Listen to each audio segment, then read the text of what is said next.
Praise the lord. ఈ video చూస్తున్నటువంటి మీ అందరికీ ప్రభు అయిన యేసుక్రీస్తు నామములో వందనాలు తెలియజేస్తున్నాను. ఈరోజు మనం ఒక ప్రత్యేక అంశం గురించి నేర్చుకుందాం. ఆ అంశం ఏంటంటే కనుక ఆయన మీతో చెప్పున్నది చేయుడి. ఆయన మీతో ఏం చెబితే అది చెయ్యండి అనగా ఏమిటంటే కనుక మనం ఆయన మాట వినవలసిన వారమై ఉన్నాము. ఆయన ఏదైతే మనకు చెప్తున్నాడో ఆ మాట మనం వింటే కనుక అనేక ఆశీర్వాదాలు పొందుకుంటూ ఉంటాం. ఉదాహరణకి మీకు అర్థం కావాలంటే కనుక భూమి మొదట్లో నిరాకారంగాను శూన్యంగాను అది ఏమీ లేని ఒక నిస్సాయ స్థితిలో ఉన్నట్టుగా మనం చూస్తూ ఉంటాం. అయితే కనుక దేవుడు మాట్లాడుతూ ఉంటాడు. మాట్లాడుతూ ఉండగా దేవుడు ఏమైతే మాట్లాడుతూ వచ్చాడో వాటిని యొక్క ప్రకృతి చేసుకుంటూ వస్తూ ఉంటుంది. అలా ప్రకృతి అంతా కూడా ఆయన మాట వినడం వలన ఇంత అందమైనటువంటి ప్రపంచం రూపుదాల్చింది. దీనినే మనము ఆదికాండం 1వ అధ్యాయంలో చూస్తూ ఉంటాం. ఆ అధ్యాయంలో దేవుడు ఏమైతే చెప్తూ ఉంటున్నాడో ప్రకృతి అలా చేస్తూ ఉంటుంది. అలా చేసిన తర్వాత దేవుడు ఇది మంచిది అని చెప్పి ఆ దేవుడు పలికినట్టుగా మనం చూస్తూ ఉంటాం. కాబట్టి మనము ఆయన మాట వింటే బాగుపడతామని చెప్పడానికి అనేక ఆధారాలు ఉన్నాయి. ఆదికాండం 1వ అధ్యాయంలోనే ప్రకృతి అంతా కూడా ఆయన మాట విన్నట్టుగా మనం చూస్తూ ఉంటాం. కాబట్టి దేవుడు మీతో ఏం చెబుతుంటే అది మీరు చేసేవారిగా ఉండండి. ఆయన వాక్యం ఏం చెబితే అది మీరు చేసేలాగా ఉండండి. ఆయన మీతో ఏం చెప్తే అది చేయడానికి మీరు సిద్ధంగా ఉండండి. అబ్రహామా నీ ఒక్కగానొక కుమారుణ్ణి నాకు బలిగా అర్పించండి చెప్పినప్పుడు అబ్రహాము ఆయన మాట వినడానికి సిద్ధపడ్డాడు. అలానే అబ్రహామా చిన్నవాణి మీద చెయ్యి వేయకము అని చెప్పినప్పుడు అప్పుడు కూడా అబ్రహాము దేవుడి మాట విన్నాడు. అన్ని వేళ మనము ఆయన మాట వినేవారిగా ఉండాలి. అలా విన్నట్లయితే కనుక తప్పనిసరిగా గొప్ప గొప్ప ఆశీర్వాదాలు మనము పొందుకుంటూ ఉంటాం. అయితే కనుక కొత్త నిబంధన గ్రంథంలో యేసుక్రీస్తు వారు ఈ భూమి మీద నివసించినప్పుడు ఆయన కొంతమందికి కొన్ని ఆజ్ఞలు ఇచ్చాడు. ఆ ఆజ్ఞలు వినడం ద్వారా ఎదుటివారు అనేక గొప్ప గొప్ప మేలులు పొందుకున్నారు. వాటిలో కొన్ని ఉదాహరణలు మనము తెలుసుకుందాం. ఎందుకంటే కనుక ఆయన మాట వింటే ప్రతి వ్యక్తి తప్పనిసరిగా బాగుపడతాడు, దీవించబడతాడు, స్వస్థపరచబడతాడు, అనేక ఆశీర్వాదాలను పొందుకుంటాడు. సమస్య అంతా కూడా ఆయన మాట వినకపోవడం వలనే మనము ఇలా బాధపడవలసి వస్తూ ఉంటుంది. అయితే కనుక మనం ఆయన మాట విన్నట్లయితే కనుక మన జీవితాలు చాలా ఆశ్చర్యకరంగా మారుతూ ఉంటాయి. మొట్టమొదటిగా మనం చూస్తే కనుక యోహాను సువార్త 2వ అధ్యాయం 7వ వాక్యం చూస్తే కనుక అక్కడ ఒక పెళ్లి విందు జరుగుతుంటుంది. పెళ్లికి యేసుక్రీస్తు అతిథిగా పిలువబడ్డారు. అయితే కనుక ఆ వివాహంలో ద్రాక్షరసం అయిపోతూ ఉంటుంది. వెంటనే యేసుక్రీస్తు వారు శిష్యులు చెప్తారు కదా, ఈ నీళ్లను ఈ యొక్క రాతి బాణలను నీళ్లతో నింపండి అంటాడు. ఆ ప్లేస్లో ఆ శిష్యుల ప్లేస్లో మనం కనుక ఉన్నట్లయితే కనుక ఏంటి నింపేది, కావాల్సింది ద్రాక్షరసం, అయిపోయింది ద్రాక్షరసం, నీళ్లు పట్టుకొని మనం ఏం చేస్తామని చెప్పి అని ప్రశ్నిస్తూ ఉంటాం. అయితే కనుక ఆనాటి పరిచారకులు అక్కడ ఆయన మాట విన్నారు. ఎందుకంటే కనుక వాళ్ళకి తెలుసు ఆయన మాట విన్నట్లయితే కనుక మన కొరతలన్నీ కూడా తీరిపోతాయి. ఆయన మాట విన్నట్లయితే కనుక మన సమస్యల నుంచి మనం బయటపడతాం. ఆయన మాట విన్నట్లయితే కనుక మనము వివాహంలో సంతోషంగా ఉండగలము. ఎవరితో కూడా మనము తిట్టించుకోకుండా ఒక మాట కూడా పడకుండా ఆయన మాట వింటే కనుక మనము చక్కగా ఉంటామని చెప్పి వారు ఎరిగారు. వెళ్ళి ఆయన ఏమైతే చెప్పాడో ఆ పని చేశాడు. వెంటనే వాళ్ళందరూ కూడా ఎంతో సంతోషించే పరిస్థితి అక్కడ ఏర్పడింది. అక్కడ ఖాళీ రాతి బాణలను నింపింది నీళ్ళతో అయినప్పటికీ కూడా ఆ నీళ్లను ఆ యొక్క వివాహ అధికారికి ఇచ్చినప్పుడు అధికారి ఆశ్చర్యపోయాడు. కాబట్టి ఆయన మాట మీరు విన్నట్లయితే కనుక మీ సమస్యల నుంచి మీరు బయటకు రావడానికి అవకాశం ఉంటూ ఉంటుంది.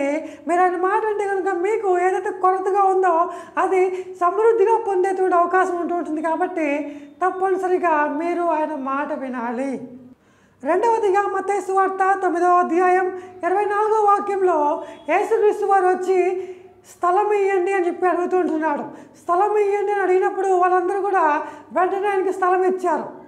వెంటనే అక్కడ ఒక పాప చనిపోయి ఉంటుంది. యేసుక్రీస్తు వారు వెళ్ళి ఊరికినే యేసుక్రీస్తు వారు అక్కడ చిన్న పాపతో చిన్నదాన లెమ్ము అనగానే వెంటనే ఆ యొక్క చిన్న పాప జీవం పొందుకొని తను లేచినట్టుగా మనం చూస్తూ ఉంటున్నాం. అక్కడ యేసుక్రీస్తుకి స్థలం ఇవ్వగానే అక్కడ పాప మరణించి ఉన్నప్పటికీ కూడా తిరిగి జీవం పొందుకుంది. అయితే కనుక ఆ యొక్క పరిస్థితిలో ఆ యొక్క స్థలంలో యేసుక్రీస్తు కాకుండా మరి ఎవరున్నా సరే అక్కడ ఏ మార్పు ఉండేది కాదు. అప్పటికే ఆ యొక్క స్థలంలో చాలామంది ఉన్నారు. ఏడ్చేవాళ్ళు, బాధపడేవాళ్ళు, దుఃఖపడేవాళ్ళు, ఆ గోల చేసేవాళ్ళు, డ్రమ్ము కొట్టేవాళ్ళు, హడావిడి చేసేవాళ్ళు, వీళ్ళందరూ ఉన్నారు. ఎంతమంది ఉన్నా పరిస్థితిలో మార్పు రాలేదు. కానీ ఆ స్థలములోకి యేసుక్రీస్తు వచ్చేసరికి అక్కడ పరిస్థితిలో మార్పు వచ్చింది.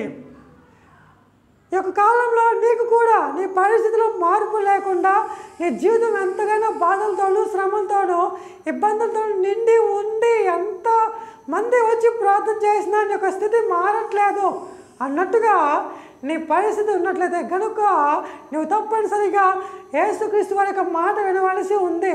ఆయనకు స్థానం ఇవ్వవలసి ఉంది.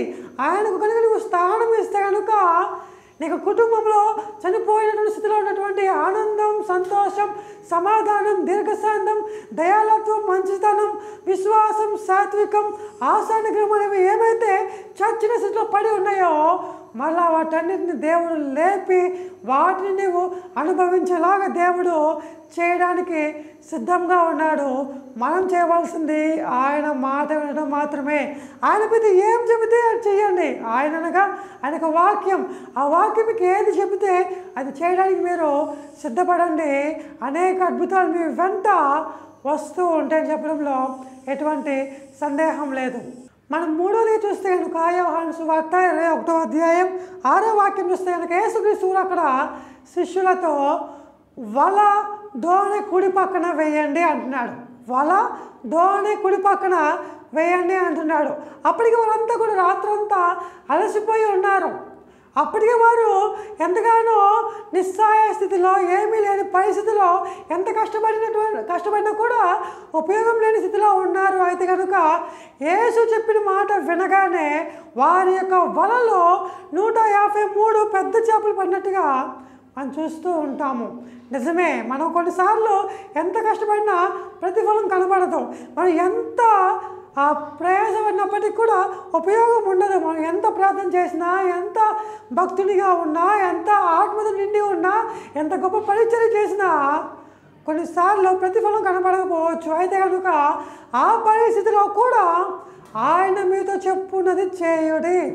ఆయన మీతో ఏం చెబుతున్నాడో అది చెయ్యండి. మీ నైపుణ్యతను పక్కన పెట్టండి, మీ జ్ఞానం పక్కన పెట్టండి, మీకు కష్టాన్ని పక్కన పెట్టండి. ఆయన మీతో ఏం చెబుతున్నాడో దాన్ని మాత్రమే చేయడానికి సిద్ధపడండి. ఖచ్చితంగా మీ యొక్క ప్రతిఫలాన్ని మీరు పొందుకుంటారని చెప్పడంలో ఎటువంటి సందేహం లేదు.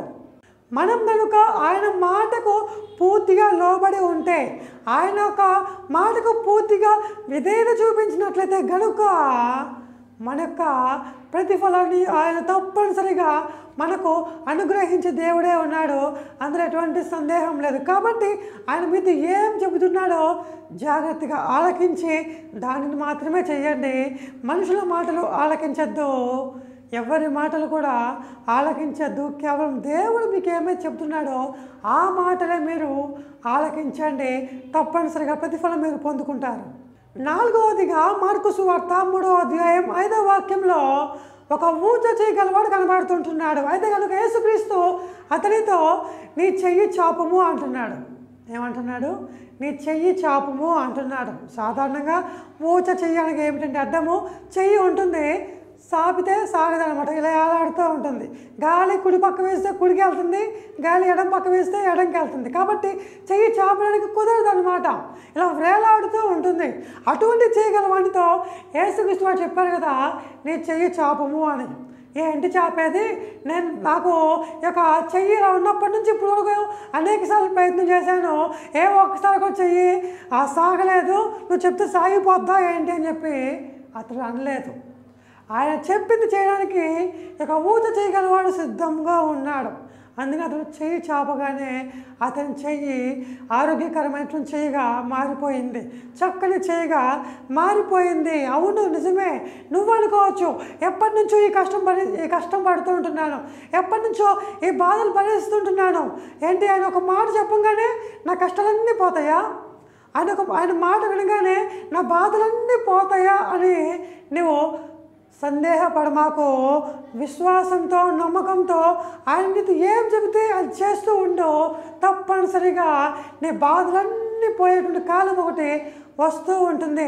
నీ జీవితం ఆస్వాదించబడుతూ ఉంటుంది. నీ జీవితము ధన్యునిగా ఎంచబడుతూ ఉంటుంది, ధన్యకరంగా ఎంచబడుతూ ఉంటుంది. అందులో ఎటువంటి సందేహం లేదు. 5వదిగా చూస్తే కనుక యోహాను సువార్త 11వ అధ్యాయంలోనే 39వ వాక్యం చూస్తే కనుక లాజరు చనిపోయి ఉంటాడు. యేసుక్రీస్తు అక్కడికి వచ్చి అంటూ ఉంటాడు కదా, రాయిని తొలగించండి అంటాడు. ఏంటి తొలగించేది? చనిపోయినోడిని లేపగలిగే శక్తి నీకు ఉన్నప్పుడు రాయి నువ్వే తోసుకోలేవా అని చెప్పి అక్కడ పరిచారకులు అనలేదు. యేసుక్రీస్తు ఎప్పుడైతే రాయిని తొలగించమన్నాడో అక్కడ పరిచారకులు వెళ్ళి రాయిని తొలగించారు. అవును, మనం చేసే పని మనం చేస్తే ఆయన చేసిన పని ఆయన ఖచ్చితంగా చేస్తాడు.